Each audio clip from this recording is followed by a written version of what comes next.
Hace 38 años conocí al profesor Vieites en la escuela secundaria técnica a la cual asistí, Werner von Siemens, una escuela técnica alemana, una escuela de telefonía.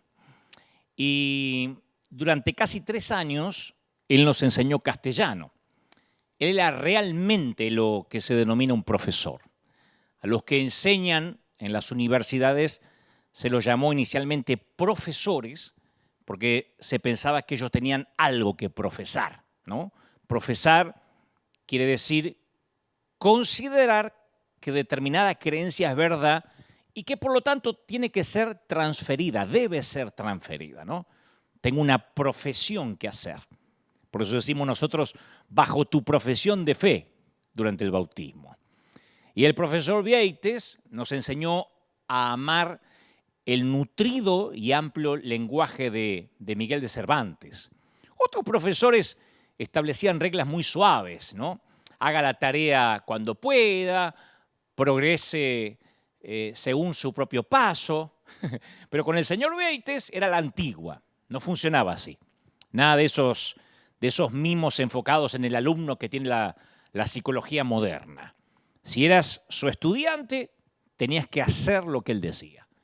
Y practicaba lo que nos decía que practicáramos durante todo el tiempo que él dijera, del modo que él quería que lo hiciéramos.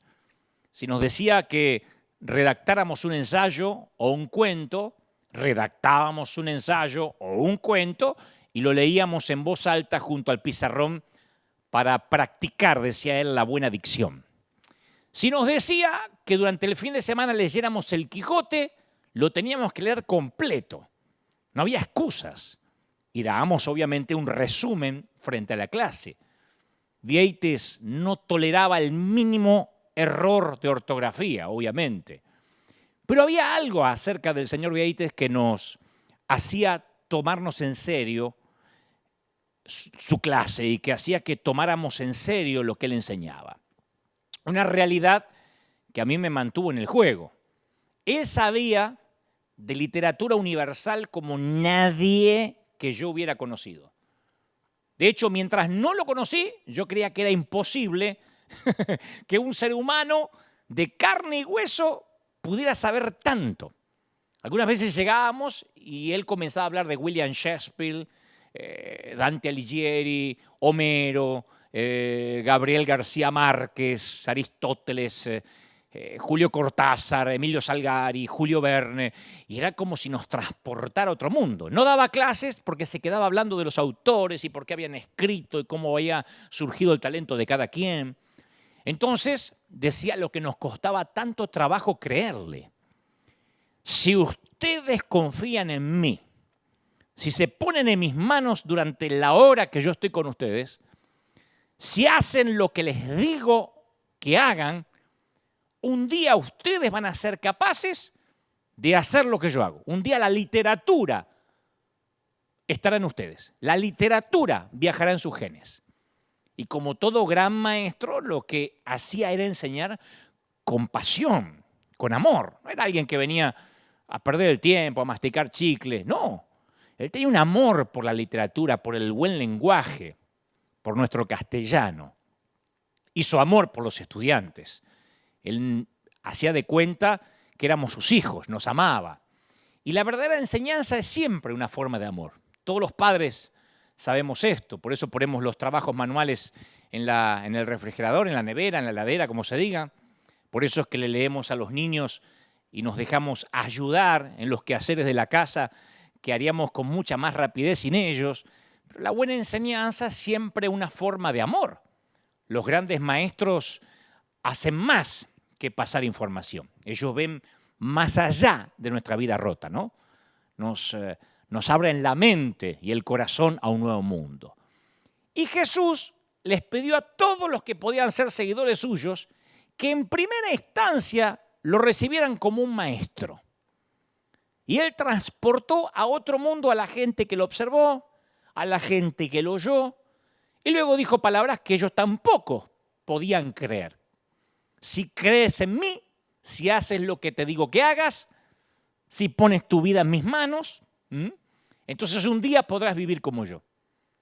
Él era, entre otras cosas, el hombre más inteligente que ellos jamás habían conocido. Y él les dijo que si confiaban en él, que si ponían sus vidas en las manos suyas, un día ellos también serían capaces de tener su clase de vida. Un día esa misma literatura también estaría en ellos. Pero Jesús era maestro.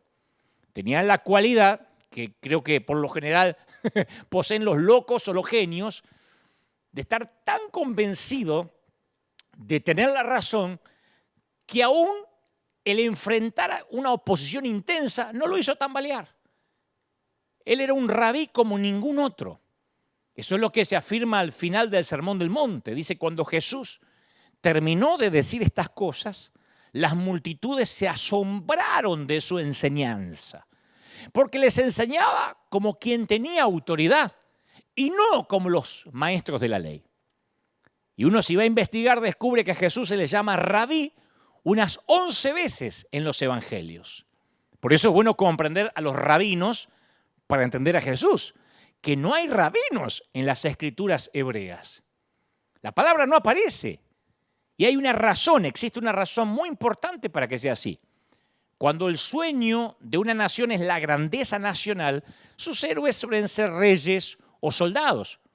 Pero conforme los sueños de Israel se fueron desvaneciendo en el exilio, los reyes y soldados comenzaron a ser reemplazados por una nueva clase de héroe, que era el maestro, el educador.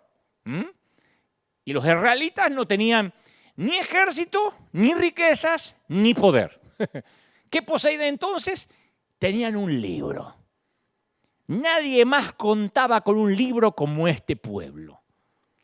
Y hablaba acerca de las grandes cuestiones ese libro de la existencia humana, proporcionaba guía para la vida, y eso los mantuvo unidos cuando perdieron todos los demás. Roma tenía ejércitos. Grecia tenía cultura. Egipto tenía riquezas. Fenicia tenía, ¿qué tenía? Barcos. Israel era el pueblo del libro. Y los rabinos conocían el libro. Entonces, cuando lo enseñaban, citaban a los grandes rabinos para dar una correcta interpretación de las escrituras. Los rabinos enseñaban y decían, ya lo dijo el rabino Shammai cuando mencionó, etcétera, etcétera. El rabí Gilel sostuvo que... Esa era la manera de enseñar. Ahora, no era una señal de mala enseñanza. Era como cuando en nuestros días los jueces tienen que dictar una sentencia y esperamos que un buen juez cite precedente jurídico, lo que se llama la jurisprudencia. Así como hubo un alegato legal en tal lado o una sentencia en tal lado, también apelamos a la misma sentencia. Bueno, así enseñaban los rabíes, pero Jesús tenía algo distintivo. Jesús no citaba a otros. Él decía, les aseguro. Y en el Evangelio de Juan redobla la apuesta y señala 2 veces, de veras les aseguro. Esas palabras aparecen 75 veces en los Evangelios. Lo que Jesús quería decir era, sé cómo son las cosas, se las aseguro. Yo sé sobre el dinero, conozco todo en cuanto a la economía. Sé que hay más dicha en dar que en recibir. Así que les quiero ahorrar el dolor de elegir la senda equivocada. Yo sé que el resentimiento contagia, se los aseguro. Conozco el corazón humano y sé que el perdón es algo superior. Y Jesús no citaba a nadie. Y eso lo hacía diferente a los demás rabíes. Aparte, Jesús nunca dijo no sé.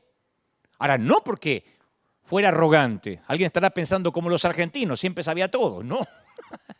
Jesús era sumamente humilde. Y sin embargo se mostraba completamente confiado en cuanto a sus convicciones. Algunos pintan a Jesús como un gurú bien intencionado que andaba soltando dichos ingeniosos de sabiduría folclórica y que por casualidad inició un movimiento que jamás hubiera previsto. No, nadie que lo haya conocido podría pensar algo así.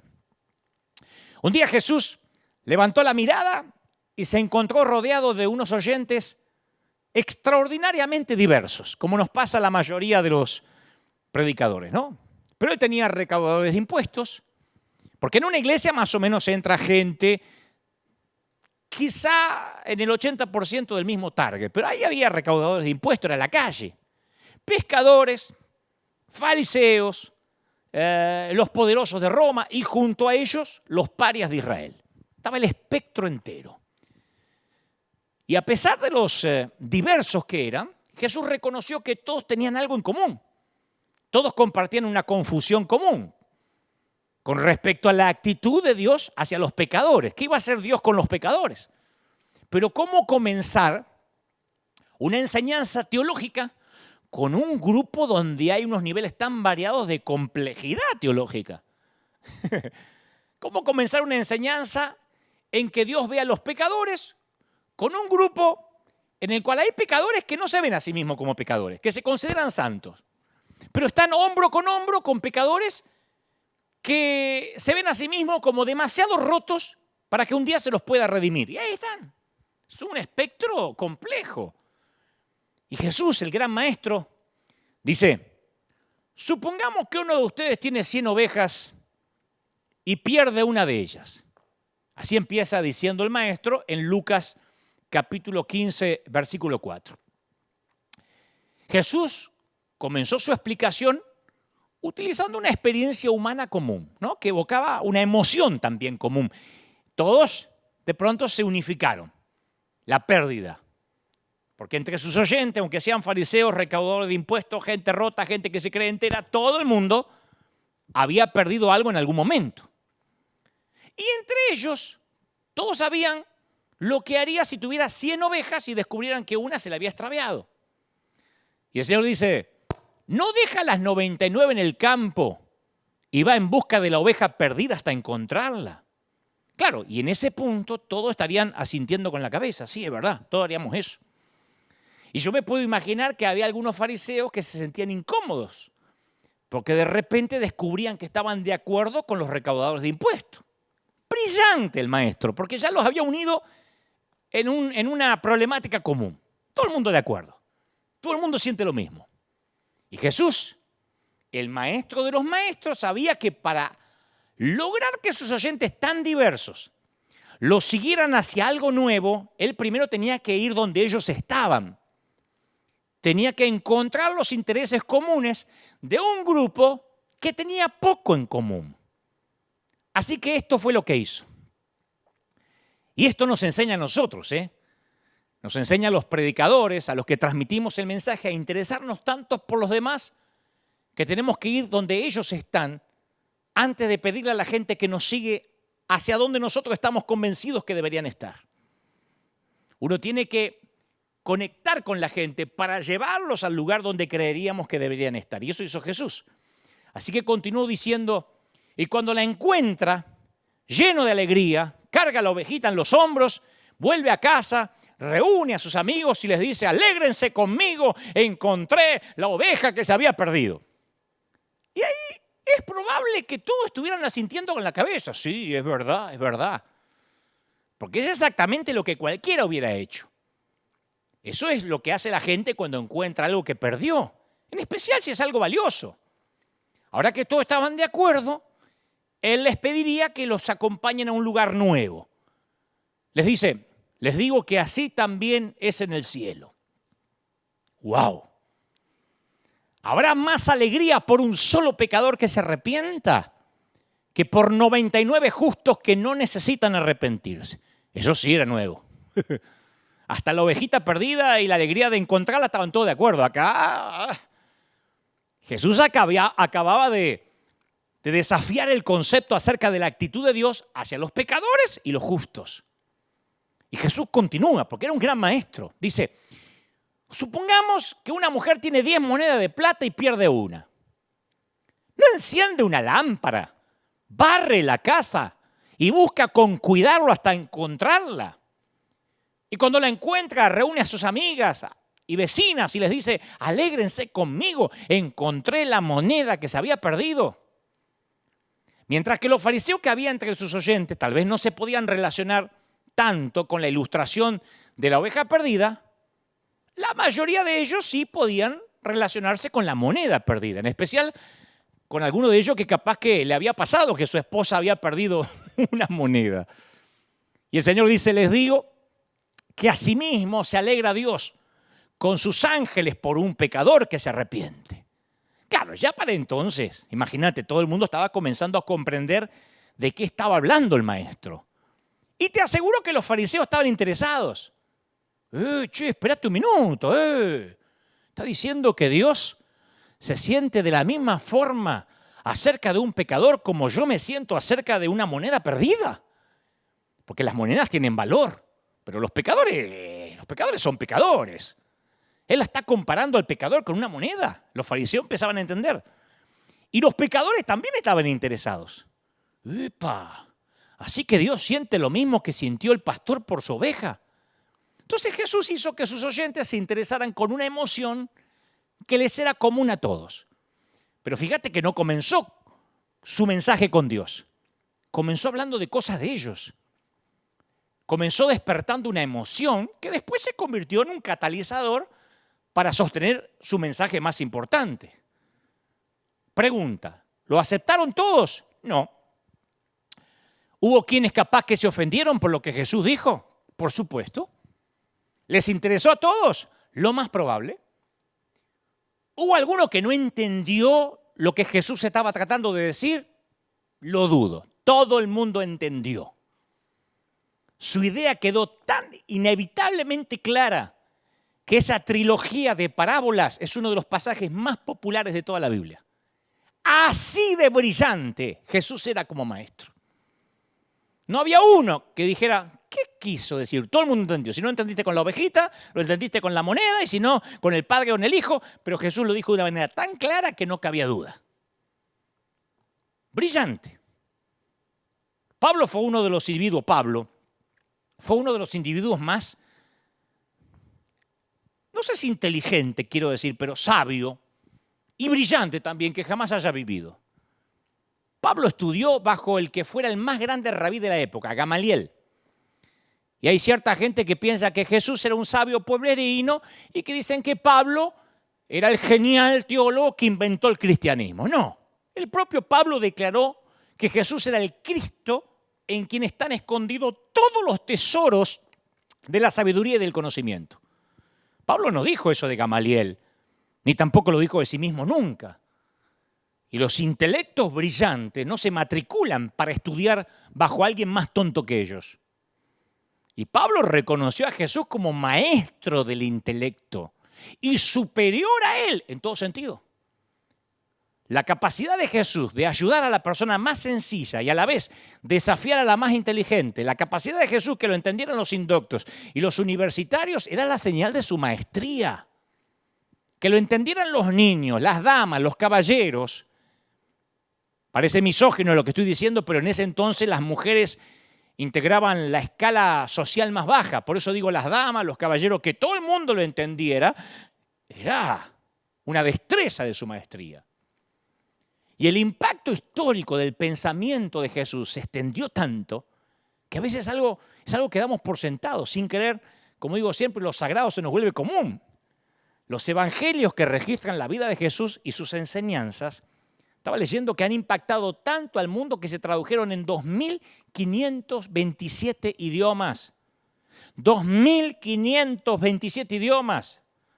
Para que te des una idea, el segundo libro más traducido es Don Quijote, que está disponible solo en 60 idiomas.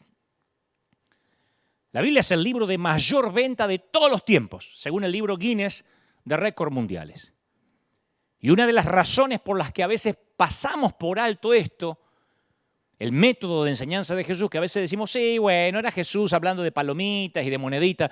No, Jesús enseñaba para cambiar vidas. En el sistema educativo de nuestros días tendemos a pensar que la enseñanza es transferencia de información. Viste que cuando uno va a la escuela, al colegio, a la facultad, a la universidad, a la secundaria, el maestro vierte información en el estudiante como si echara agua en una jarra vacía y luego te evalúan por una sola cosa. ¿Poder repetir como cotorra lo que el maestro dijo? ¿Y cuál es la pregunta número 1 en cualquier clase? Si sos maestro seguro lo sabés. Profesor, ¿esto lo va a tomar en el examen final? Nosotros teníamos una frase que era, ¿esto va para el examen? ¿Esto va para la prueba? Ustedes estudien todo. No, pero lo va a tomar en el examen final, si no, ¿para qué lo vas a estudiar? Entonces todos tomábamos notas a fin de recordar eso en el examen final. Pero nadie tomaba notas cuando Jesús enseñaba. ¿Por qué? Porque resulta natural recordar automáticamente aquello que cambia nuestras vidas. Yo estoy seguro que te acordás que hacías el 11 de septiembre del 2001, cuando te enteraste del ataque a las torres en Nueva York, en Manhattan. O estoy seguro que no necesitas anotar dónde estabas o qué hacías cuando te enteraste que un ser amado dio positivo del COVID. Hace unos años, saliendo del aeropuerto de Tel Aviv, yo lo he contado en otros mensajes, en Israel, yo salía de Tel Aviv y un rayo impactó contra el avión en que yo volaba, justo cuando estaba despegando. Fue unos segundos, pero yo tuve una experiencia religiosa, como dijo el profeta Enrique Iglesias. Tuve una breve charla con Jesús ahí mismo. Y yo recuerdo sin ningún esfuerzo ese momento. No necesité registrarlo en ningún lado, ¿no? Porque cuando uno tiene un impacto en la vida, se le graba a fuego, no necesita tomar notas para el examen final. El texto primario de Israel, que se repetía 2 veces cada día, se llamaba la Shema. Y se decía, escucha Israel, el Señor nuestro Dios es el único Señor. Ama al Señor tu Dios con todo tu corazón, con toda tu alma y todas tus fuerzas. Esa era la Torá. Corazón, alma y fuerza. Sabiduría. Esta es la sabiduría. Ama esto con corazón, alma y fuerza. Átala a tus brazos, átala a tu cabeza, ponla en la puerta. Ustedes recuerdan. Píntala en la entrada, repítela como lo primero en la mañana y lo último en la noche antes de irte a acostar. Habla de ella con tus hijos. Que te falte cualquier cosa en la vida, pero no esto. Ama a Dios con todo lo que eres. ¿Y qué eres? Corazón, alma y fuerza. Llega Jesús y alguien le dice, Señor, ¿cuál es el más grande mandamiento? Y el gran maestro, que tenía la habilidad de simplificar verdades espirituales de una manera irrefutable.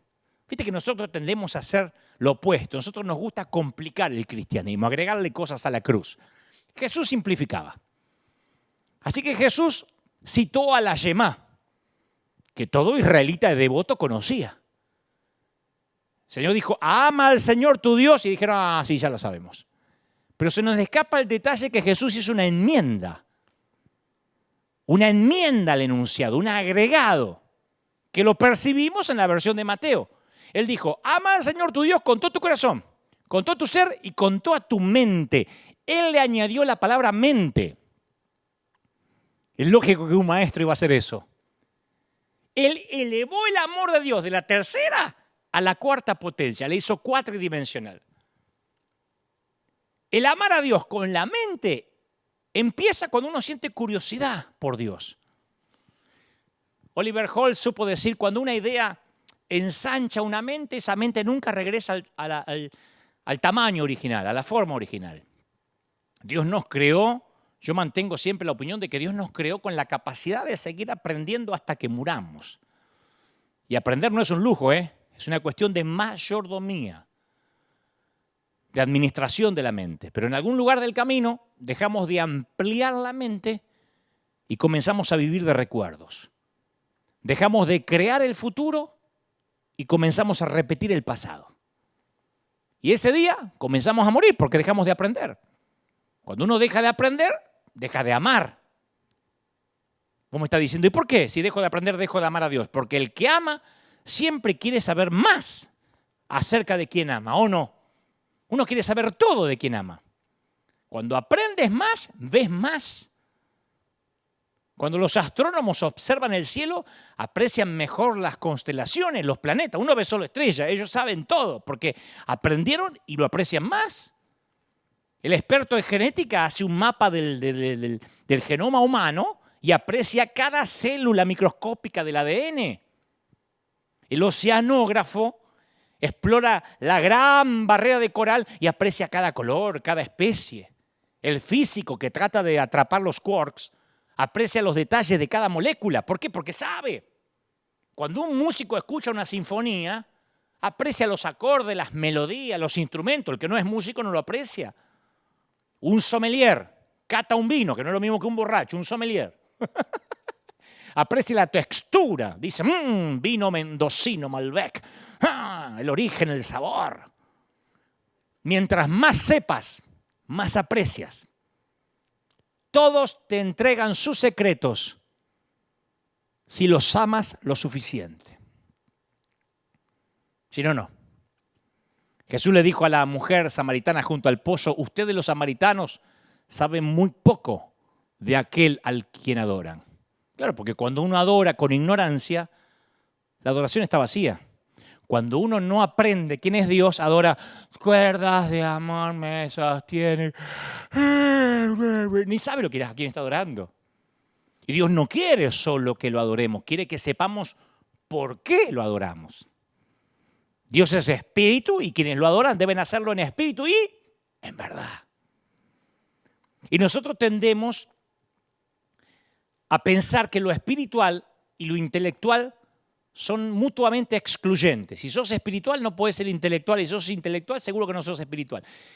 Y la mente y la fe no son enemigas, no hay dicotomía. ¿Por qué? Porque un gran amor siempre nace de un gran conocimiento. Sino que es deslumbramiento, enamoramiento, pero no es amor. Tu potencial espiritual deriva de tu grado de conocimiento acerca del Creador, ¿o no? Y la mayor parte de los creyentes por años creímos que existe un conflicto entre la ciencia y la fe.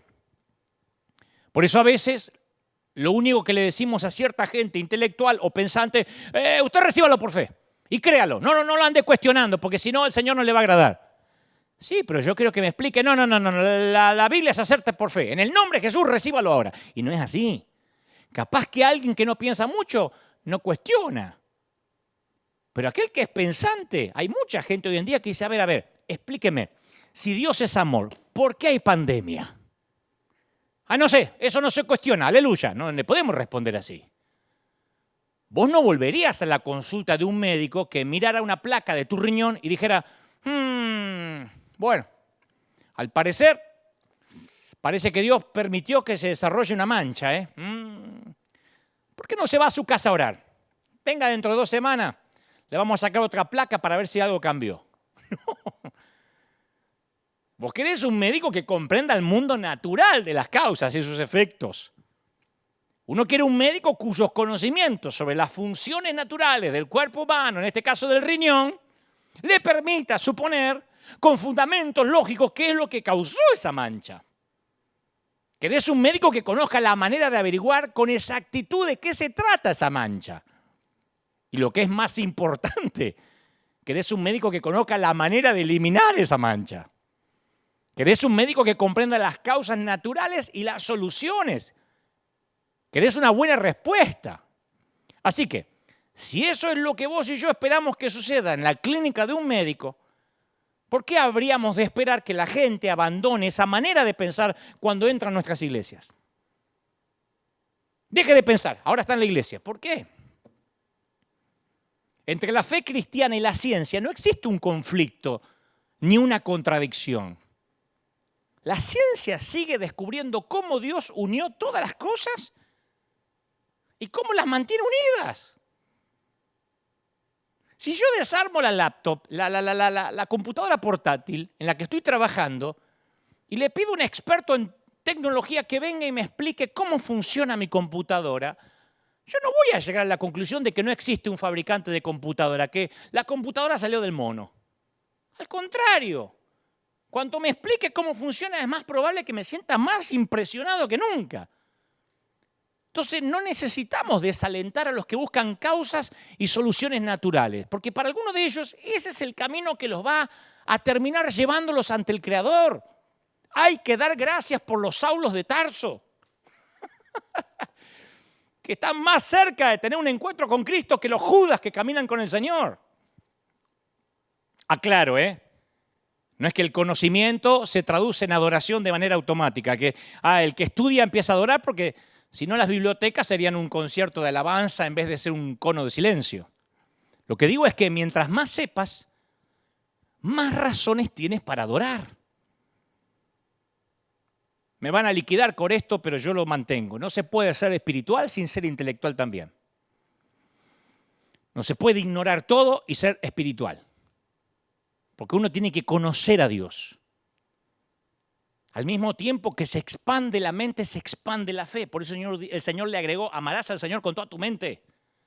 Si no lo amas es porque en realidad no lo has conocido. Amar a Dios con la mitad de la mente es como amarlo con la mitad de tu corazón. Y si dejas de usar cualquier parte de tu cuerpo, incluso la mente, se atrofia. ¿Y sabes qué pasa cuando la mente se atrofia? No sos más humilde. La fe se marchita. A medida que usamos el cerebro, se crean nuevas conexiones entre las neuronas. La neurogénesis persiste en la vida del cerebro adulto. El cerebro nunca deja de crecer. O por lo menos las conexiones del cerebro. El aprendizaje puede llegar a ser un acto de adoración. Los seguidores de Jesús sostenían que aprender algo en realidad los ayudaba a conocer y amar mejor a Dios. Ellos amaban la verdad. Y algunos líderes hemos creído por años que amar la verdad significa no leer nada secular, ni siquiera las noticias. Yo provengo de una generación que ni el diario podías leer porque era pecado, porque por ahí te tentabas y leías el horóscopo. A mí me han querido llevar a la hoguera varias veces porque menciona a veces en un post en las redes a Gabriel García Márquez. Escribí un libro llamado El amor en los tiempos del Facebook donde mencionaba a Pablo Neruda o a otro autor y me decían, ¿cómo lees a esa gente, a Mario Benedetti que estaba metido en política? ¿Cómo te atreves a escuchar cantantes que no son cristianos? Dicen cuando yo posteo que escucho a poetas y compositores increíbles. Y lo dicen como si los autores bíblicos hubiesen sido todos inmaculados. Está bien, estos poetas no son canónicos, pero son geniales. No todos, pero hay muchos que sí lo son. Y esto no es de ahora, esto data de hace muchos siglos. Tertuliano preguntaba, ¿qué tiene que ver Jerusalén con Atenas? Pero había otros que razonaban que si Dios pudo hablar por la burra de Balaán, no había limitación en cuanto a dónde era posible hallar la verdad. No leían solamente la Biblia, sino también escritos griegos y romanos y buscaban sabiduría en donde quiera que pudieran hallarla porque decían, toda verdad es verdad de Dios. Y si no es de Dios es porque no es verdad. Las enseñanzas de Jesús forman parte de la manera en que la ciencia se fue desarrollando en nuestro mundo. Por eso es una locura pensar que la ciencia y la fe son enemigas. Lo que trato de decir es que yo creo en un Dios de milagros.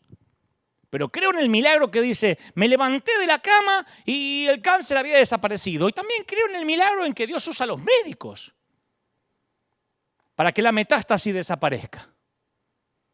Dios puede hacerlo de la manera que quiera, porque la ciencia es permitida e inventada a través de Él. Yo crecí en una tradición evangélica por la cual estoy agradecido, pero que la vida intelectual no se apreciaba mucho, no había que pensar mucho si quería ser cristiano. Entonces, cualquier autor o enseñanza fuera de la Biblia era necesariamente humanismo satánico. Vos decías, ¿sabés qué dijo? No sé, podía ser desde Simón Bolívar a Jorge Luis Borges, eso es humanismo satánico. Capaz que estaban basados en la propia Biblia, muchos de esos dichos, o eran principios muy buenos. Yo nunca me voy a olvidar que un predicador que nos visitó, yo era chico, mencionó como al pasar a Sigmund Freud en su mensaje. No se puso a predicar de Freud, dijo, la mente humana es tan compleja que a veces ni el mismo Freud pudo dislucidarla, algo así mencionó, ¿no? Y lo mencionó como al pasar, apenas terminó, lo llamó el concilio de ancianos y dijo, ¿por qué menciona gente pagana y mundana tras el púlpito? No le alcanza con la Biblia. Yo estaba ahí porque estaba tocando la música, la batería, entonces escuché el diálogo. El hombre se defendió y dijo, no, yo hice una mención a quien fue una de las mentes dominantes del siglo XX, un brillante neurólogo, ganó el galardón Goethe por su influencia sobre la lengua alemana. Fue uno de los forjadores de la mente moderna. Y usted me dice que yo no lo puedo mencionar, lo tengo que descartar, cuando ni siquiera leyó ni puede mencionar un solo título de los libros que escribió. Y luego le dice a uno de los ancianos que lo estaba encarando, le dice una frase que me marcó, dice, yo no soy menos ungido por estar más capacitado intelectualmente, Si usted cree que unción es ignorancia, se equivocó de predicador. Yo no soy menos ungido por tener más capacidad intelectual. A mí me marcó eso. Amar a Dios con toda la mente quiere decir responder con sentido común a las personas con las que uno discrepa, en lugar de quemarlas en una hoguera. Amar a Dios con toda la mente quiere decir que uno no tiene que ponerse nervioso con respecto a dónde puede conducir un libro si el que lee está buscando sinceramente la verdad. Pero a veces tenemos miedo que el saber más va a atentar contra nuestra fe. Por eso por años no nos dejaban, no mire esto, no escuche tal profeta, ojo con ir a tal concierto, ojo con leer tal libro, que aquello es diabólico. Y pensaron que como ovejas nos podían manejar la vida como si fuera una Matrix. Y es al revés. Yo gracias a que leí varios libros de religiones comparadas, yo puedo saber y entender lo que cree y por qué cree lo que cree un católico, un adventista, un testigo de Jehová. No me puede a mí decir un adventista, a ver, ¿por qué ustedes no respetan el sábado? Ah, no sé, porque ustedes son diabólicos, secta, Satanás. No puedo responder como un ignorante, porque así no era Jesús. Uno tiene que interiorizarse para poder responder con sentido común. Lo que pasa es que todos hemos recibido una fuerte influencia de lo que hemos visto como modelo. No pienses, no cuestiones, no te muevas de la Biblia, no compares, acepta todo por la fe. Y eso a veces se vuelve problemático si el enfoque que nos sirvió de modelo entra en conflicto con nuestro propósito, con nuestro llamado. ¿Me explico? Con la razón por la cual nos metimos en esto desde el principio. Yo me rendí al llamado de Dios, ¿sabes por qué? No para perpetuar un modelo o un estilo específico en mi predicación. No le dije que sí a Dios para perpetuar una manera de predicar, para preservar la doctrina de las asambleas de Dios. Yo le dije que sí con la esperanza de que Él me usara para causar un impacto en mi generación, para inspirar. Entonces yo no me puedo dar el lujo de ponerme a proteger el enfoque de la generación pasada que heredé, porque así se hizo siempre. No hay tiempo. Además, solo tengo una vida que dar para invertirla en esta gloriosa causa. Tu mundo y el mío está cambiando. Nos guste o no nos guste. Mira cómo cambió el 2020 con respecto al 19. Todo cambia a tu alrededor. Desde el número de cabellos en tu cabeza, que no son los mismos que había anoche, las arrugas en tu rostro, las amistades que aprecias. ¿Sabes cuántas veces en una consejería uno de los cónyuges alza su dedo contra el otro y dice, vos cambiaste, no sos la misma persona con la que me casé? Y sí, cambiamos. ¿Sabe cuántos empleados estaban trabajando felices en su empresa, en su fábrica, en la compañía? Y un día la compañía cambió de firma, el personal cambió, los jefes cambiaron, la línea de producción cambió y el ambiente cambió y los empleados dicen, ay no, antes no era, si añoramos los viejos tiempos, ya la fábrica no es lo de antes y no. Los países cambian, los gobiernos enteros son sacados del poder. Los jugadores de fútbol son viejos a los 35 y viene el recambio. Lloramos porque se va Suárez del Barça y en algún momento se tiene que ir y Messi también, se va a tener que ir. Tan pronto como creemos haber aprendido cómo criar un bebé, tenemos que disciplinar a aquel que empieza a caminar, ¿o no? Cuando uno se cree que es experto, tenemos que enfrentar esas extrañas criaturas conocidas como adolescentes. No paramos nunca de cambiar. ¿Te pusiste a mirar un globo terráqueo de hace 10 años atrás? De hace 10 años atrás, un globo terráqueo. Puedes decir, sí, es el mismo, ¿no? Desde la desaparición de la Unión Soviética hasta los cambios en África, cambió todo. Ya no es el mismo mapa. ¿Le pegaste una ojeada a un libro de astronomía de hace 10 años? De hace 10 años, del 2010. Los descubrimientos de los satélites han dejado obsoleto lo que sabíamos hace 10 años atrás. El conocimiento se desactualiza casi tan rápido como se escribe.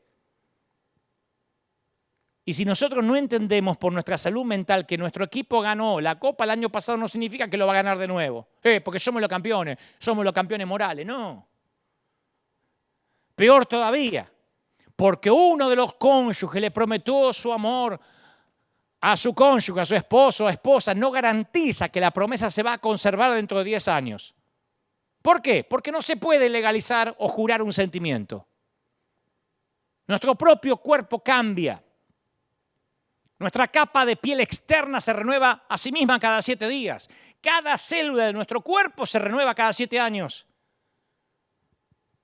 Y a medida que cambia nuestra edad o que aumenta nuestra edad, nuestro cerebro opera más con la parte de la memoria que con la parte visionaria. Y eso, ¿sabes qué hace? Puede anclarnos al pasado y hacernos perder interés por lo que Dios tiene por delante. Y señores, en algún punto de nuestras vidas tendremos que poner sobre un altar todo lo que conocemos con la promesa de un futuro que no conocemos todavía. Muchos de nosotros seguimos anhelando un nuevo futuro con el Señor, pero nos aferramos al pasado. Queremos que Dios haga algo nuevo por nosotros, pero nos negamos a permitirle que nos arrebate Dios todo lo viejo. Y parte de dejar lo viejo, ¿sabes qué es? Comprender que la gente puede cuestionar lo que creemos y eso no está mal. No podemos vivir atacando al que cuestiona lo que uno cree. Hay que explicarle. Cuando uno intenta pensar como lo hace un escéptico, se nos hace más fácil predicar el Evangelio. El otro día meditaba en palabras que nosotros usamos como normales. Yo recuerdo que una vez le dije a alguien, dice, ¿por qué vas a la iglesia? Yo no entiendo tu locura de la iglesia. Le dije, bueno, porque mi sueño es que Dios me use. Me dice, uy, qué feo que te usen. Digo, no, pero Dios me usa. Y dice, Dios es amor y te usa. Porque no hay peor cosa que usar a la gente. Claro, para nosotros que Dios te use tiene un significado y para el inconverso que te usen tiene otro significado. La gente lo tiene que digerir, asimilar, en lugar de atragantarse. La Biblia nosotros la aceptamos por fe, pero hay gente que la lee por primera vez y no la puede dar por sentado. Los que crecimos en una iglesia, nosotros damos por sentado o no. Las historias que leímos y escuchamos miles de veces. Una cabeza de hacha que flota, animales salvajes que aparecen en pareja y se suben solos a un arca, la sombra de un discípulo que pasa por un extraño y éste queda curado de la enfermedad, un mar que se abre por el medio y la gente, la nación lo atraviesa como por tierra seca, pan que cae del cielo, burras que hablan. Para nosotros es un día más en la iglesia. Hemos escuchado esas historias tantas veces que se nos hace normal. Pero hay gente que está pensando, ¿qué? ¿Para ser cristiano tengo que creer que todo eso pasó de verdad? No estoy diciendo que no sea verdad. Lo que trato de decir es que nos olvidamos de hacer una pausa para pensar en lo extrañas que les deben resultar algunas de esas cosas que están en la Biblia a las personas que no han crecido en una iglesia. Entonces, cuando llegues a esos versículos y esas narraciones tan poco usuales, reconocerlos como son, poco usuales, difíciles de creer. Y si a un inconverso, a un escéptico le decís, te entiendo que estés dudando, ¿sabes lo que te va a dar? Credibilidad. ¿Y sabes lo que les va a dar a ellos? Espacio para razonar. Eso les dice que eres un ser racional, como lo son ellos, que no dejaste tu cerebro flotando en el bautisterio y que tampoco esperás que ellos lo hagan. Lo otro que esto les comunica es que leer la Biblia con un cierto espíritu crítico es algo permisible. ¿Dudás? Bueno, vamos a dudar juntos, a ver a dónde nos lleva. Si sabes que el Espíritu Santo le va a dar convicción, está bien que la lean antes de que la crean. Nosotros queremos que la crean antes de que la lean, porque así está en la Biblia, pero está bien que la lean primero antes que la crean. A los que crecimos en una iglesia nos es fácil creer en cosas que sucedieron y que están ahí, las creemos. Pero si sos nuevo en el estudio de la Biblia, yo comprendo que tengas preguntas e incluso dudas. A algunos de los propios seguidores de Jesús les costaba trabajo creer algunas cosas.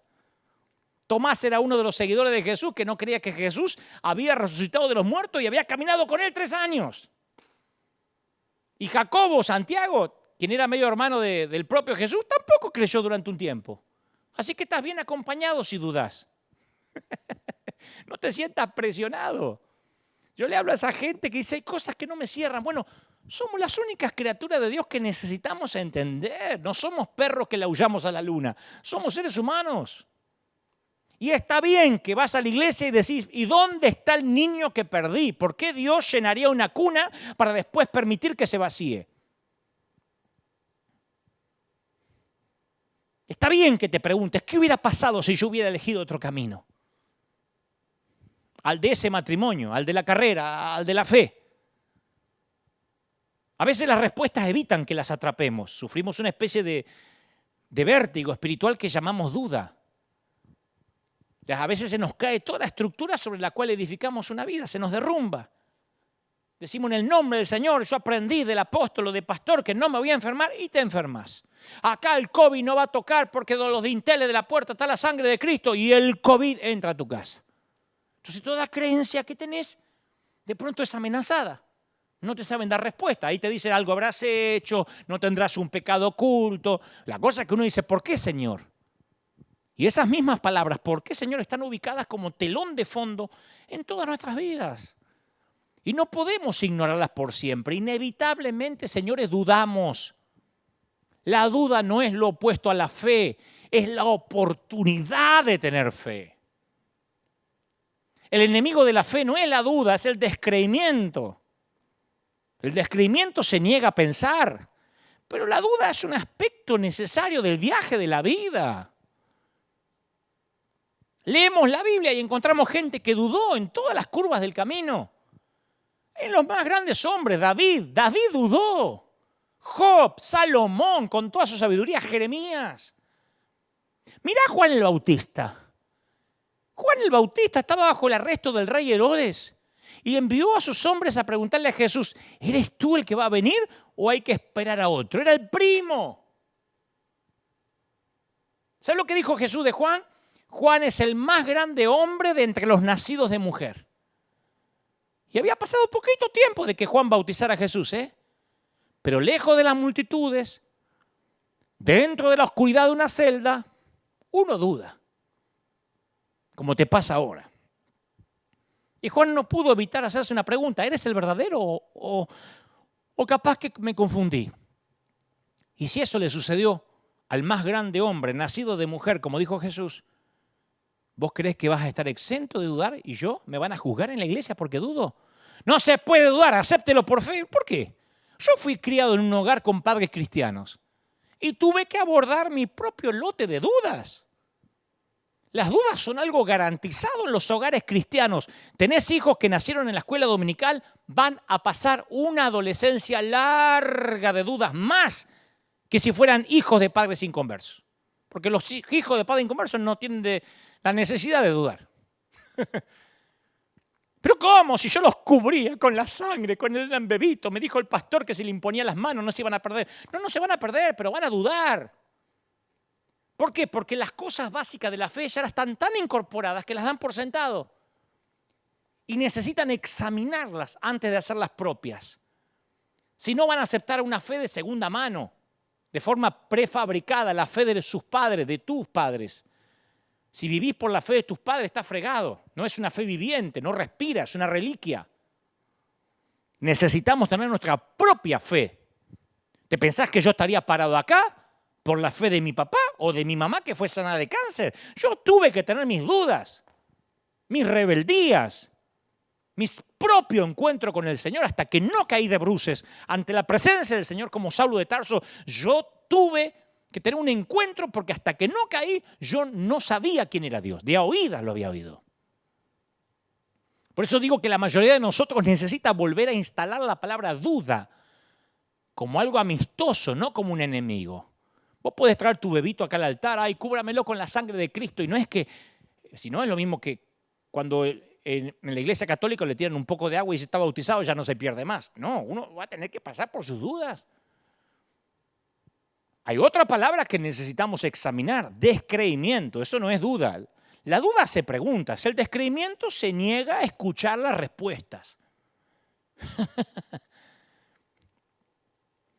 La duda trata con los kilómetros difíciles de un buen viaje.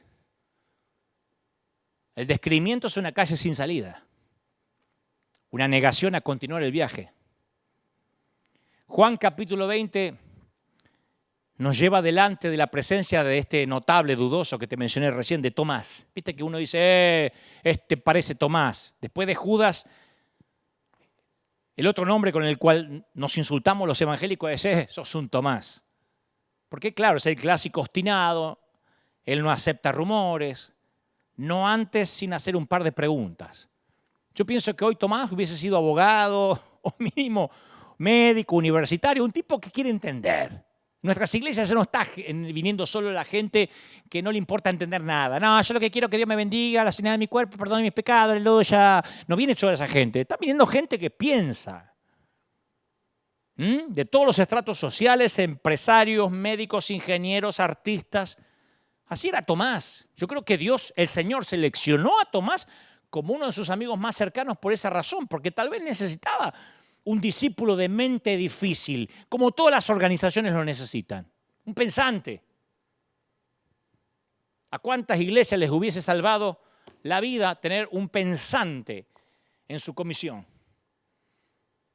Y hay una referencia a Tomás que lo pinta de cuerpo entero. Una tarde en el aposento alto, Jesús dice, ustedes saben dónde voy y saben lo que debe suceder. Ninguno entendió nada. Pero viste que están siempre los solfas, los obsecuentes, que dicen, amén, gloria al Señor, aleluya, amén. Tomás no entiende. Dice, Señor, no tenemos idea de dónde vas. ¿Cómo vamos a saber algo así? Ese Tomás. Claro, a mí no me hablé con sutileza. Viste que hay gente que me está mirando ahora que es así. A mí no me gustan las indirectas, yo soy igual.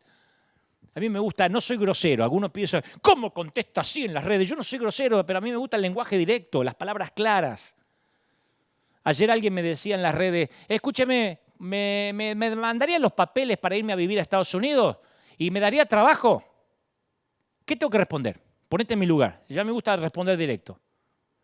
Sí, vamos a estar orando. Capaz que te doy trabajo y te mando las visas. ¿Sabés qué le respondí? No, nosotros no hacemos eso. Empezó toda una cosa abajo, pero qué grosero esa manera de responder un hombre de Dios a alguien que está ilusionado en que le dé los papeles y le dé trabajo. Yo no soy una fábrica. Yo no doy trabajo. Entonces dije, no hacemos eso. Pero ¿cómo vas a responder? Debe haber formas más sutiles, no sea grosero. Bueno, yo tal vez sea como Tomás. Tomás es pragmático. Tomás no le gusta llenar de palabrerías para quedar bien con todo el mundo. Tomás, de hecho, iba a todos lados con los otros 12. Podemos tener fe, podemos ver milagros y aún así tener preguntas. Jesús había aparecido en medio de sus amigos y Tomás no estaba. Ese fue el punto significativo. Porque yo pienso que Tomás, como pensador independiente que era, se había aislado cuando Jesús resucitó, ¿no? Y la duda, ¿a dónde florece? En la oscuridad, ¿viste? Como esos hongos que crecen en los lugares húmedos. La duda florece en la soledad fría del espíritu humano. Porque en la soledad las preguntas parecen más siniestras, lúgubres. Cuando vos ves la cuna vacía y te quedás solo, cuando se hace cebar en el ataúd y terminó el funeral y volvés a casa y ves la silla vacía, ahí la duda crece. Ya no tenés el que te consuela, el que llora. ¿Dónde estaba Juan el Bautista cuando comenzó a cuestionar el contenido de sus propias predicaciones? En una celda donde crecen los hongos. Tomás, ¿sabe qué dijo Juan 20:25? Si yo no veo en sus manos la señal de los clavos, yo creo que por eso Jesús se aseguró de tener un cuerpo redimido, pero con marcas, porque las necesitaba Tomás. Si yo no meto el dedo en el lugar de los clavos y metiere mi mano en su costado, no voy a creer. Yo creo que Tomás decidió, sabiendo Jesús lo que Tomás iba a pensar, Tomás decidió cómo tenía que ser el cuerpo glorificado de Jesús hasta el día de hoy. Porque no se entiende que un cuerpo glorificado conserve las heridas. Pero la necesitaba Tomás. Tomás respondió con el credo de los escépticos. Voy a creer cuando lo sienta, sepan perdonar. Hay gente acá que me está mirando que es así. Yo tengo que hacer mi propia evaluación. A mí no me sirve. Empodérate y repite conmigo. Dile que está a tu lado, Ahora volteate a dos más. Ahora repite conmigo. Hay gente que le encanta. Ay, sí, me voy a empoderar. Rí conmigo. Aleluya. Hay gente que le encanta. Y hay gente que dice, no. A mí eso no me cabe. Hay gente que dice, yo quiero razonar, Y no es falta de fe. Pero nosotros estamos dispuestos a condenar a Tomás porque insistió en validar las noticias. No, él no llamó imposible a lo que los discípulos dijeron. Nunca descartó el milagro.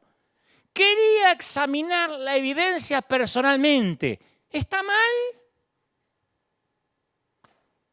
Otra escena, 8 días después. Dice que estaban todos los discípulos adentro y con ellos Tomás. Ahora sí estaba Tomás. Llega Jesús, estando las puertas cerradas, se puso en medio, o sea que atravesó la puerta o la pared. Juan 20, 26, y dice, pasa a vosotros, ¿sabes el miedo? Ahora es significativo que a pesar de las reservas que tenía Tomás, estaba entre ellos esta segunda vez. Viste que nosotros solemos echar al que tiene dudas. Si usted duda, mejor que ni venga a la iglesia. Ahí estaba Tomás, con todas sus dudas. Esa es la diferencia entre la duda y el descreimiento. La duda dice, me quedo e investigo y averiguo. El descreimiento dice, me mando a mudar, crean lo que quieran, yo me voy a casa. La duda se queda para hacer preguntas y por eso recibe las respuestas. ¿Cuál de los discípulos tuvo el testimonio más genuino? ¿Quién más puso su mano donde se había hundido la lanza? Pensá. Para mí fue un privilegiado, Tomás. ¿Quién más puso su dedo tembloroso entre las muñecas de Jesús? ¿Quién más llevaría por el resto de su vida la memoria táctil del cuerpo resucitado? A él no se la contaron, ¿eh? Che, pero por ahí estaba medio tomadito. Ustedes viste que el Malbec te hace ver a Jesús, después de 3 Malbec ya ve a Satanás. No, él lo tocó. Le dijo a Tomás, poné aquí tu dedo y mira mis manos. Y acercás tu mano y metela en mi costado.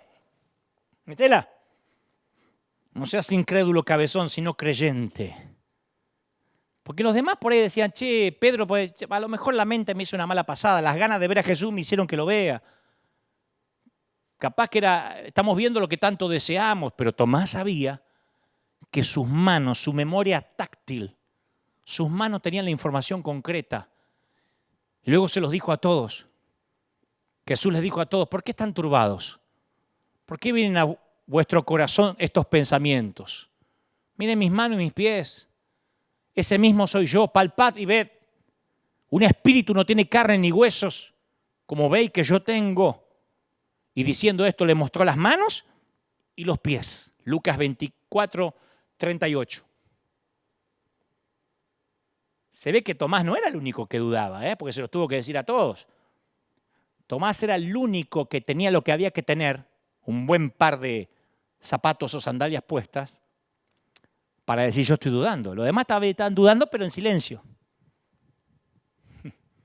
Las dudas son útiles cuando nos llevan a alguna parte. Y la duda reprimida es tóxica, es nociva. ¿Viste cómo esa carta que te llega de impuestos de la FIP, del IRS acá, de migraciones que no querés abrir? Decís, no, a veces son malas noticias, mejor no lo abro. Y luego de un tiempo el peso emocional excede cualquier peligro que pueda tener el sobre adentro. Te produce intereses emocionales que llevan tu fe a la bancarrota. Eso hace la duda. En cambio, las preguntas honestas nos llevan a declaraciones poderosas. ¿Sabe qué dijo Tomás? Tomás respondió y dijo, Señor mío y Dios mío. Tocó y dijo, Señor y Dios mío. Yo no puedo leer estas declaraciones de Tomás sin sentir una emoción poderosa. Es uno de los supremos momentos cruciales de toda la Escritura. ¿Sabes por qué? Porque el más poderoso testimonio en una corte es la de un testigo hostil.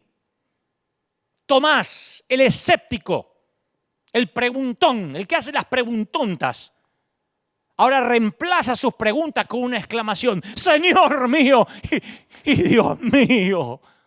Increíble. Cuanto más maduro me pongo, que no significa más viejo, más aprendo y más me doy cuenta de mi propia ignorancia. Me doy cuenta que tengo que seguir dudando de mucho, para que es la única manera de aprender. ¿Y sabe todo lo que tengo que hacer para darme cuenta de lo poco que sé? Encender la tele en el Discovery, leer el último libro de ciencia, a veces lo ojeo en una librería, o escuchar a un experto en cibernética. A veces digo, a ver, Godofredo, Brian, no entiendo, ¿qué pasó? Se me tildó. Y ahí me siento un ignorante. Me siento un ábaco en un mundo computarizado. Y si no sabes lo que es un ábaco, más demostrada queda mi edad. Entonces, yo suelo orar y decirle, Señor, vos conocés mi capacidad limitada, mi disco duro que me diste. Yo nací antes de los 70, así que mi disco duro es limitadito, ¿viste? Es como esos disques que venían antes. Ayúdame a entender que no tengo todas las respuestas ni las voy a tener. Y me alienta que San Lucas relata que iban dos caminos de Emaús y él les abrió la mente. Primero los ojos, después las escrituras y después le abrió la mente para que comprendiesen las escrituras. No tengas miedo de pedirle a Dios que te abra la mente. Cuando a mí me dicen, dame un consejo, Dante, yo quiero estar en un estadio, quiero que Dios me lleve los medios, dame un consejo. Yo le digo, mira, no hay territorio más difícil que tu propia mente. Tu mente es un campo de minas. Proverbios 23:7 dice, ¿cuál es su pensamiento? En su corazón, tal es él. Y para encontrar la libertad absoluta, tenés que pelear con tu mente, liberar tu mente. Toda batalla que vas a enfrentar en el mundo no es el enemigo, el diablo, los fariseos. ¿Sabe cuál es? Ni la suegra. Toda batalla en el mundo exterior tiene que ser ganada primero en tu mente. El Espíritu de Dios está sobre mí. Y entre otras cosas me ha enviado a proclamar libertad a los cautivos, dice Lucas 4:18. Si tu mente es libre, las posibilidades no tienen límite. Una mente abierta te permite ver oportunidades que permanecen cerradas para que tiene pensamiento limitado. Yo conozco muchos jóvenes que dicen, yo quiero que Dios me entregue los medios de comunicación, pero no se van a mover de la radio cristiana y de enlace porque piensan que si se mueven de ahí ya están en pecado. La mente les pone la frontera. En cambio, una mente abierta te abre el futuro. Es solamente con una mente abierta que puedes creerle a Dios. Una mente puede cegarte a las posibilidades o darte vista para ver lo que nadie vio antes. Y si no conoces tu mente, podrías ser un prisionero de un pensamiento limitado. Recién cuando conoces tu mente, sos capaz de abrirla o permitirle que el Señor la ensanche.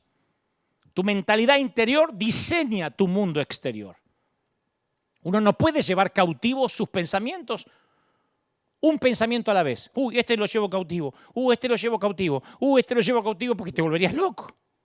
Para llevar cautivos tus pensamientos solamente es creando un modo proactivo, un filtro mediante el cual son procesados todos los pensamientos. Y ese filtro suele llamarse, ¿sabes cómo? Tradición en algunos. El proceso de llevar cautivo todo pensamiento comienza identificando la fuente de tus pensamientos y el filtro mediante el cual esos pensamientos son o expulsados o ingresados. Tu mentalidad y la mía filtra la información que está en desacuerdo con tu propia perspectiva de la realidad. Si Dante Gebel a vos te cae mal porque es un payaso, porque me dijeron, porque maneja una Ferrari, porque una vez sacó una foto con una Ferrari, porque una vez se vistió de Matrix, porque me dijeron que habla mal de la suegra, ya está, ya tenés un filtro. Me pueden poner un muerto, lo resucito en el nombre de Jesús, no me cae mal, me cae mal porque si una cosa fue una Ferrari, pues sacar una Ferrari, y una Ferrari sí, pero Dios lo usa así, pero sacar una Ferrari, no vas a ver otra cosa. Y si la mente no la filtra y la expulsa, la distorsiona para que se amolde a tu perspectiva de la realidad. Los pensamientos que tu mentalidad permite son los que reafirman creencias y convicciones que ya estableciste. Cuando el apóstol Pablo estaba escribiendo a los romanos les dijo, no se amolden al mundo actual, sean transformados mediante la renovación de la mente. Así podrán comprobar cuál es la voluntad de Dios, buena, agradable y perfecta. Y ese tal vez sea uno de los pasajes de la Biblia que más repetimos y que rara vez sabemos cómo aplicarlo. ¿Qué significa no amoldarse al mundo actual? No mirar Netflix. Hacer un montón de firmas para que saquen al Jesús que está ahí. Que eso es no amoldarse al mundo actual. Ir a gritar a la plaza. No. Cuando el apóstol habla de no amoldarnos a este mundo o a su patrón, en realidad está confrontando nuestras mentalidades. Existe un patrón de pensamiento que se forma en el interior de cada persona. Y Pablo nos dice que cuando nuestra mente es renovada, es entonces cuando podemos saber cuál es la voluntad de Dios. Si no, no la podemos saber. Entonces, cuando uno ve el mundo desde esta mentalidad nueva, vamos a ver que la intención de Dios para nosotras es buena, es agradable, perfecta, te ama el Señor. ¿Viste que históricamente se nos enseñó a pensar en la voluntad de Dios? Por lo menos a mí se me enseñó así, en una perspectiva lineal. O sea, que la voluntad de Dios es como una cuerda floja. Vos andás así, ¿viste? Uy, espero que esta sea la voluntad de Dios. Y si no, te pegás un trancazo, un porrazo. Y ese tipo de perspectiva limitada del futuro nos hace hablar de que hay una voluntad de Dios perfecta y la voluntad de Dios permisiva. ¿Escuchaste eso? Che, ¿te casaste con esa loca? Y la voluntad permisiva. Porque no era la voluntad perfecta.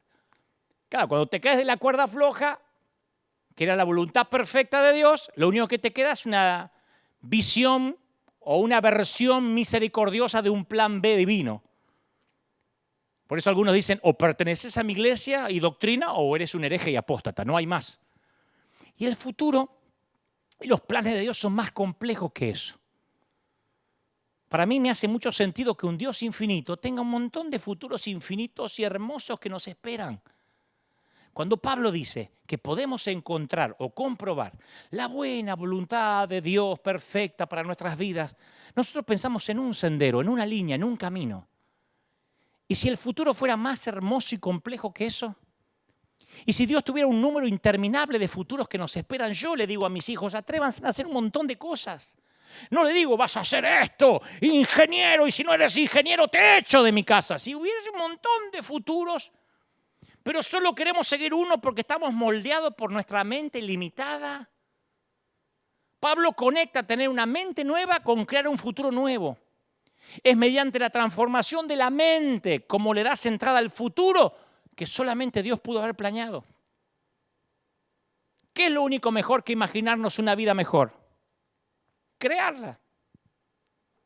¿Qué es lo único mejor que imaginar un mundo mejor? Crearlo. Tu mentalidad es el filtro por la cual ves tu mundo. Porque muchas veces actuamos como si hubiera dos opciones en nuestra vida, la buena y la destructiva. Por eso algunos dicen, ay, Señor Jesús, ayúdame a casarme con la que preparaste para mí, porque si me llego a equivocar, como que hay la buena y la destructiva. La que Dios escogió por nosotros, pasando por alto el libre albedrío, y la que escogemos por nosotros. Y el futuro es mucho más que eso. Yo creo que el futuro es más parecido al huerto, donde comenzó la historia de la humanidad. Viste que tenemos tendencia a enfocarnos en dos árboles, pero el huerto estaba lleno de árboles.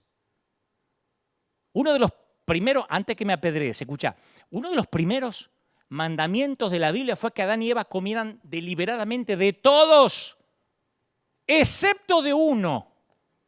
Podían comer el fruto de cualquier árbol.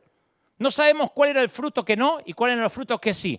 Pero supongamos, coman banana, mandarina, sandía, kiwi, tomate, coman todo, menos la pera.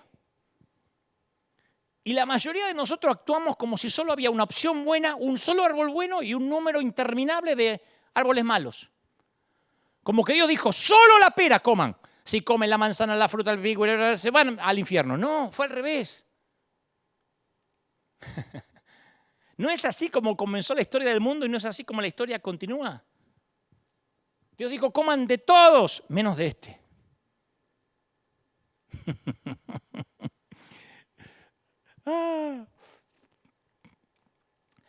Como le sucede a veces a un disco duro cuando le entra un virus. Yo pienso que nuestra mente tiene archivos que a veces están infectados. Y si no desinstalamos esas tradiciones, van a socavar todo lo que hagamos. Alguien me dijo el otro día si yo tenía algo contra la tradición, contra la iglesia de mi infancia. No. Pero yo aprendí que la mitad del aprendizaje consiste en aprender. La otra mitad, ¿saben qué consiste? En desaprender. Y por desdicha, desaprender es el doble de difícil que aprender. Los analfabetos del siglo XXI no son aquellos que no pueden leer y escribir, sino aquellos que no pueden desaprender y reaprender. Que somos duros. Una vez que aprendemos algo, no queremos desaprenderlo. Acá siempre se hizo así. Una vez que creemos algo, no queremos descreerlo. Porque la estructura mental que nos hace enseñables nos da el mismo potencial para volvernos no enseñables. Si vos pensás que ya lo sabes todo, no te queda nada por aprender. La arrogancia hace rígido el cerebro y la humildad hace que nuestra mente permanezca abierta. Yo creo que la pandemia vino a ponernos una pausa a todos en nuestras rutinas y en nuestros patrones, y tenemos la oportunidad de ver objetivamente y preguntarnos, ¿mi vida es lo que quiero o lo que me acostumbré? ¿Mi trabajo es el que quiero o el que me acostumbré? ¿Esta iglesia a la que asisto es la que quiero o a la que me acostumbré? ¿Esta relación es la que quiero o a la que me acostumbré? No solo nos da la oportunidad de ver, sino la oportunidad de hacer cambios. Y algunas de las cosas que funcionaron para ti en el pasado funcionarán en tu contra en el futuro. ¿Viste cómo desviarse en el camino? Cada kilómetro que recorras en la dirección incorrecta es un error. Si es un error de 2 millas, vas a tener 4 millas después entre ir y volver. Lo que estás haciendo mal lo vas a hacer para regresar. Desaprender exige el doble de tiempo. Es más difícil sacar de la mente viejos pensamientos que poner pensamientos nuevos. A mí me dan un ejército de inconversos y yo soy el tipo más feliz. Yo voy a convenciones, he ido a convenciones de médicos, de dentistas. Estuve antes de la pandemia hablándole a un montón de universitarios. Yo soy el tipo más feliz porque puedo traer conocimientos que para ellos son nuevos. Pero cuando tengo que enfrentarme a un grupo de líderes, de gente que cree saber todo, ese es el desafío que enfrentó Jesús. Si vos analizás las enseñanzas de Jesús, te vas a dar cuenta que el aprendizaje no era su objetivo principal, sino el desaprendizaje. Estaba tratando que las mentes religiosas funcionaran a la inversa, fuera de los parámetros.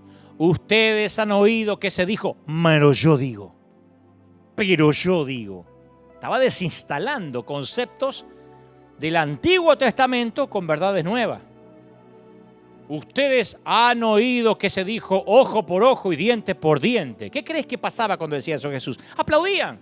¡Amén! ¡Aleluya! ¡Ojo por ojo! ¡Diente por diente! Pero yo digo, no resistan al que les haga mal. Si te dan una bofetada en la mejilla derecha, volverle la otra. ¿Qué creen que pasaba? ¿Que ahí aplaudían? Ustedes han oído, ama a tu prójimo y odia a tu enemigo. ¡Amén! Di conmigo, odia a tu enemigo, odia a tu enemigo. Están todos así ya preparados para repetir. Pero yo les digo, amen a sus enemigos y oren por quienes nos persiguen. La mitad del crecimiento espiritual consiste en aprender lo que no sabemos. La otra mitad en desaprender lo que creemos saber. Termino con esto. El inválido de Juan 5 es el ejemplo de lo importante que es desaprender. 38 años lisiado y creía que solo había una manera de ser sanado. Señor, no tengo a nadie que me meta en el estanque cuando se agita el agua. Cuando me trato de meter, se metió otro. 38 años suponiendo algo. Él solo tenía una categoría para la sanidad, basado en una superstición. Él daba por sentado que no se podía sanar, prisionero de lo que creía saber. ¿Qué hizo Jesús? Desinstaló esa creencia con unas pocas palabras. Levántate, toma tu lecho y anda. No le dijo, ponete acá, que cuando se mueve el agua te pateo para que entre primero. Lo liberó. No solo liberó al hombre en su físico, lo liberó de su sentido cognoscitivo, en su mente. Eso es la fe, desaprender las viejas creencias que nos tienen cautivos. Es más que una simple modificación de la conducta. La fe involucra la sinaptogénesis. La fe consiste en reorientar los circuitos del cerebro.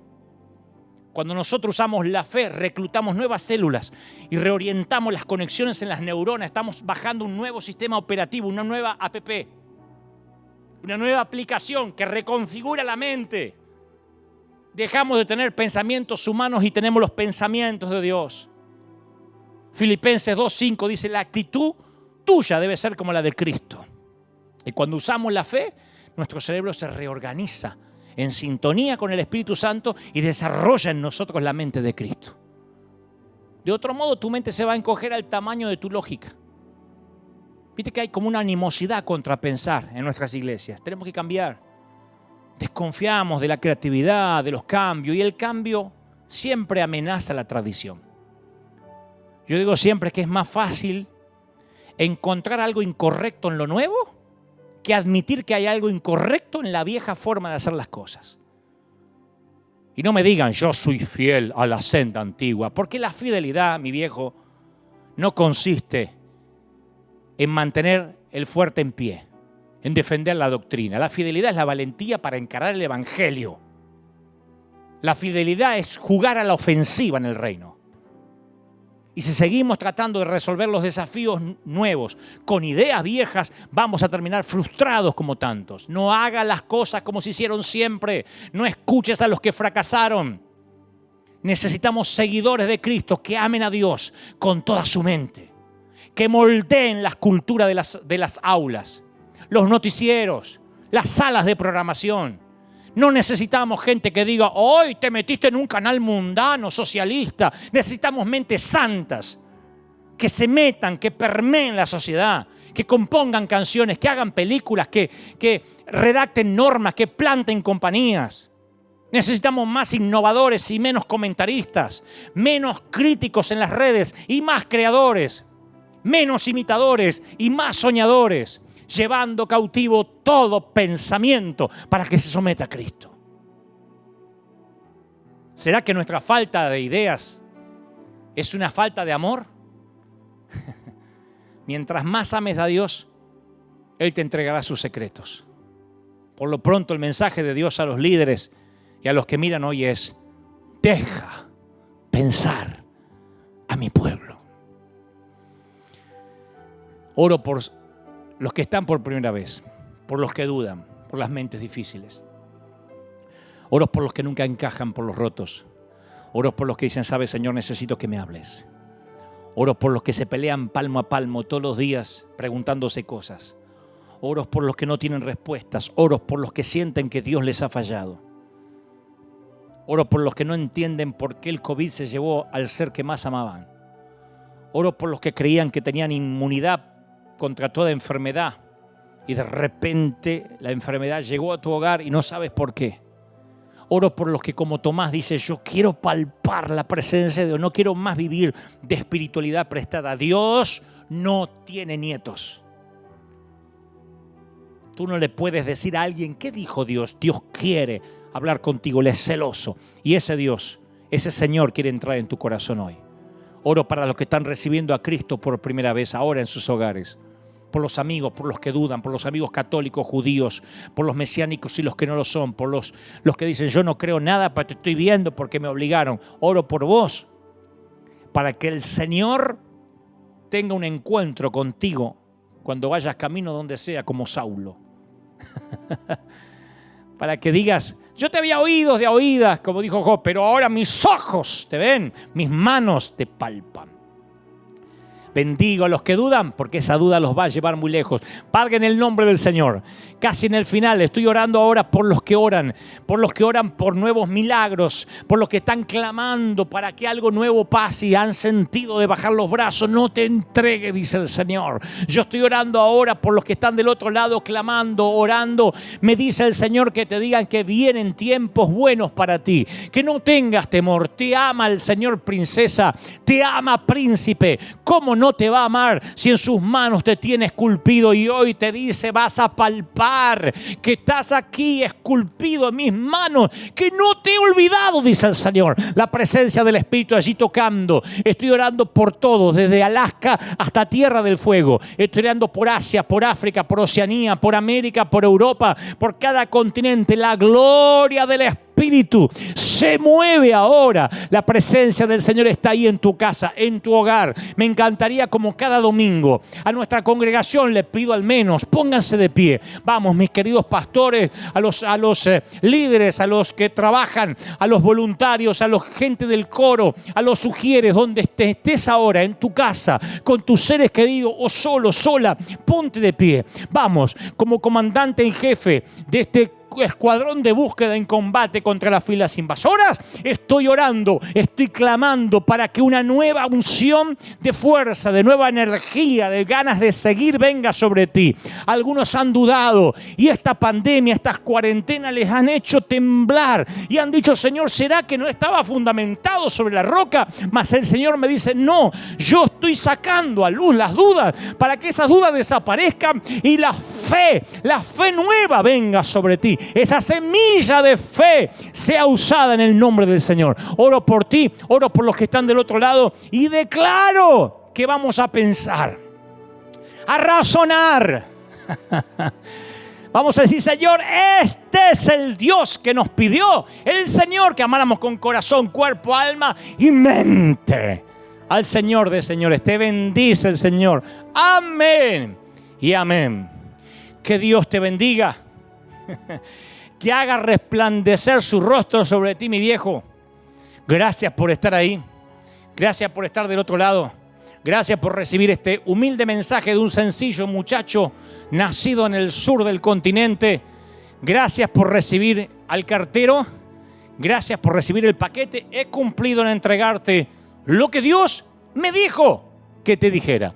En un ratito, en apenas unos minutos, a las 6 de la tarde en la República Argentina, nos vamos a ver o nos vamos a escuchar a través de CNN Radio, donde vamos a tener unas entrevistas muy especiales y vamos a aportar un granito de arena a pensar, justamente a pensar. Porque ser más intelectuales no nos quita espiritualidad. En un ratito en CNN Radio, y si no, en Argentina les digo toda la semana y en el resto del mundo en Vorterix a las 10 de la noche de lunes a viernes. Que Dios te bendiga, nos vemos aquí, Dios mediante, el domingo que viene. Si esto no cambia, en otra transmisión en vivo. Gracias, iglesia, por sembrar. Porque nunca falta tu semilla. Porque eres fiel. Porque te quedas hasta el último minuto. Gracias, iglesia. Santamente orgullosos de ustedes, de ese escuadrón de búsqueda en combate contra las filas invasoras. Que Dios te bendiga. Hasta la próxima. Que tengas un muy buen domingo. Chao.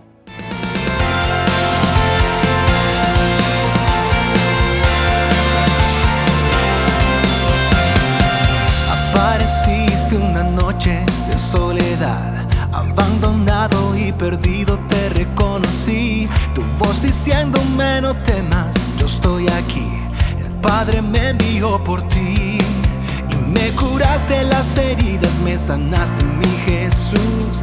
Todas mis cargas las dejaste allí en la cruz. Algo tan grande no lo puedo comprender. Oigo tu dulce voz diciéndome una y otra vez: oh, oh, oh, oh. Eres bienvenido, eres amado una y otra vez. Oh, oh, oh, oh. Bienvenido a River, eres amado.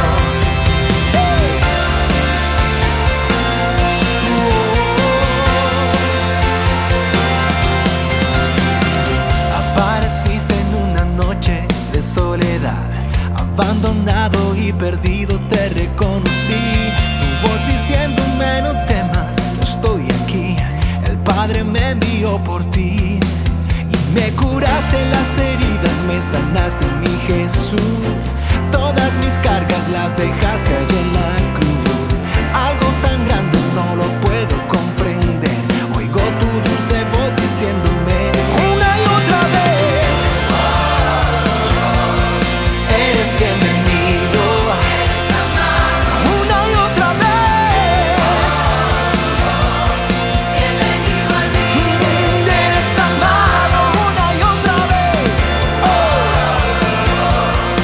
eres bienvenido, eres amado. Una y otra vez.